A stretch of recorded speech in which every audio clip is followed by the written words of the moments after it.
સવાલ છે કે શરદી ઉધરસમાં દેશી ઉકાળા પીવાથી કોઈ લાભ થાય કે નહીં.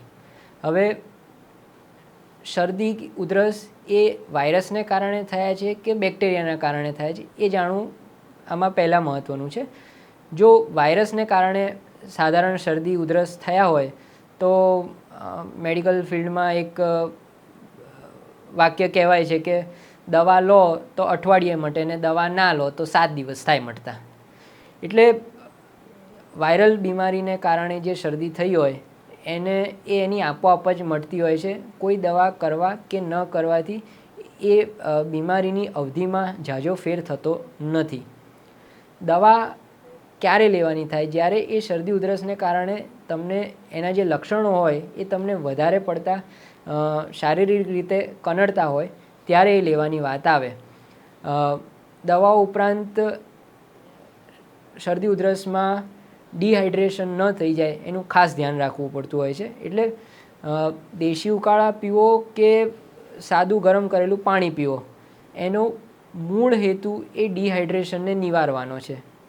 એ સિવાય પાણી હોય કે દેશી ઉકાળા હોય એ ગરમ હોય એટલે તમારો જે મ્યુકસ મેમ્બ્રેન ગળાના અંદરનો જે પાછળનો ભાગ જે છોલાઈ ગયો હોય શરદી ઉધરસને કારણે એને મ્યુકસ મેમ્બ્રેન કહેવાય, એને થોડી શાતા મળે. ગરમ હવામાંથી નીકળતી વરાળ એ તમારા સાઇનસીસને કેટલેક અંશે ખોલી શકે.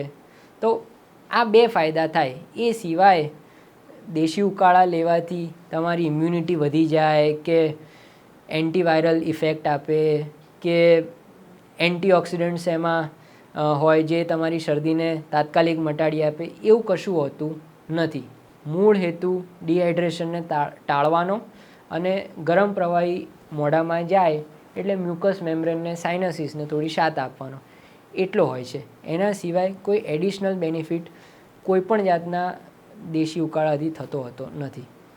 એક ફાયદો ખરો, સાયકોલોજીકલ બેનિફિટ આમાં ઘણો હોય છે. ઘરગથ્થુ ઉપચારો જે આપણા પેઢી દર પેઢી ચાલ્યા આવતા હોય એ પેઢી દર પેઢી ઉપચારો જો તમારા પરિવારમાં ચાલ્યા આવતા હોય ને તમારા માતા પિતા કે કોઈ ઘરના વડીલ કે આનાથી ફાયદો થાય જ છે તો એ પ્લસીબો ઇફેક્ટ તરીકે તમને સાયકોલોજીકલ એડેડ બેનિફિટ આપે છે.